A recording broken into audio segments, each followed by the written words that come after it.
Criticise பண்ணுறத பற்றி நான் எப்போவுமே வந்து கேர் பண்ணிக்க மாட்டேன், இதுதான் என்னோட டார்கெட் அப்படின்ற அஜித் ஒரு இன்டர்வியூவில் வந்து சொல்லியிருக்காரு. செம்ம பாசிட்டிவாக இருக்குது இவர் இந்த மாதிரி பேசினது. பாசிட்டிவாக இருக்கிறதுனால மட்டும் இல்லை, கண்டினியூஸாக வந்து சாதிச்சுட்டே வந்து இருக்காரு. வேற என்னெல்லாம் ரீசெண்டாக இன்டர்வியூவில் சொல்லியிருக்காரு அப்படின்றத இந்த வீடியோவில் நம்ம தெரிஞ்சுக்கலாம். லாஸ்ட் இயர் அஜித் வந்து ரேசிங் கம்பெனி வந்து ஸ்டார்ட் பண்ணார். கார் ரேசிங்லேயும் வந்து இன்வால்வ் ஆனார். Yearly 6 month cinema, next 6 month car race அப்படின்னு பிளான் பண்ணி வாழ்ந்துட்டு இருக்காரு. இவர் கம்பெனி ஸ்டார்ட் பண்ணி கார் ரேசிங் காம்படிஷன்ல வந்து அச்சீவ் பண்ணியிருக்காரு. ஒரு பிரைவேட் மீடியா இன்டர்வியூவில் அஜித் என்ன சொல்லியிருக்காருன்னா, என்னை பற்றி மற்றவங்களோட கிரிட்டிசிசம் வச்சு எப்பவுமே என்ன வந்து நான் ஜட்ஜ் பண்ணவே மாட்டேன், நான் வின்னராக இருக்க தான் விரும்புகிறேன் அப்படின்னு வந்து சொல்லியிருக்காரு. இந்த வீடியோவோட மெயின் ரீசனே பார்த்தீங்கன்னா அஜித் சொன்ன இந்த சென்டென்ஸ் தான்.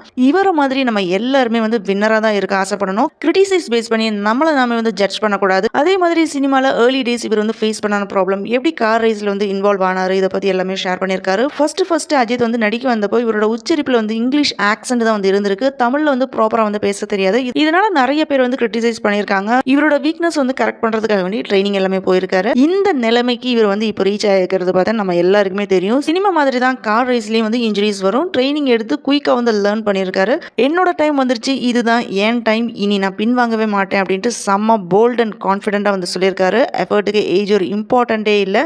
50 இயர்ஸ்க்கு அப்புறமும் கார் ரேசிங்கில் எகெயின் வந்து கண்டினியூ பண்ணுறதுக்கு என்ன ரீசன் சொல்லியிருக்காருன்னா, அஜித்க்கு இப்போ 54 இயர்ஸ் ஆயிடுச்சு. ஸோ அவரால் முடிஞ்ச அளவுக்கு கார் ரேசிங் வந்து கண்டினியூ பண்ண விரும்புகிறாரு. பை காட் கிரேஸ்னால இவரோட ஹெல்த் வந்து நல்லா இருக்கு. பெரிய அளவில் இன்ஜுரிஸ் எல்லாமே இவரோட கொலீக்ஸ் அண்ட் ஃபேமிலிஸோட கோஆப்ரேஷனில் வந்து சிறப்பாக இருக்கு அப்படின்னு வந்து சொல்லியிருக்காரு. ஒரு சில ரேசஸ்க்கு பார்த்தீங்கன்னா 60 இயர்ஸ் அண்ட் அபோவ் இருக்கு. ஸோ அவங்க அந்த ஏஜ்லேயும் வந்து ரேசிங்கில் இருக்காங்க. ஸோ அஜித்தும் அதே மாதிரி அந்த ஏஜோட ரேஸை வந்து கண்டினியூ பண்ணுவார். அதனால தான் கரண்ட்லி ரேசிங்கில் வந்து இன்வால்வ் ஆயிருக்காரு. எஜுகேஷனை தாண்டி ஸ்போர்ட்ஸ் வந்து ஒரு மனுஷனுக்கு வந்து பெஸ்ட் டிசிப்ளின் வந்து கற்றுக் கொடுக்கும்.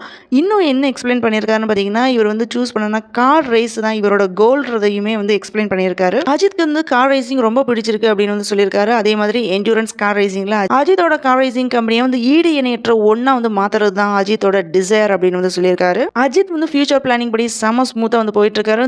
நம்மளும் இவரை மாதிரியே நம்ம லைஃப்ல வந்து பிளான் பண்ணி வாழ்ந்தோம்னா கண்டிப்பா அச்சீவ் பண்ணலாம். இவர் சொன்னது வந்து நம்ம எல்லாருக்குமே வந்து ஒரு மோட்டிவேஷனா வந்து இருக்கு. இவரோட பிளான் வந்து சக்சஸ் ஆகணும் அப்படின்றத நம்ம எல்லாருமே விஷ் பண்ணுவோம். இந்த வீடியோ பத்தின உங்களோட ஃபீட்பேக் வந்து கமெண்ட் பண்ணுங்க. இந்த வீடியோ பிடிச்சதுன்னா லைக் பண்ணுங்க, ஷேர் பண்ணுங்க, சப்ஸ்கிரைப் பண்ணுங்க. See you all in the next video.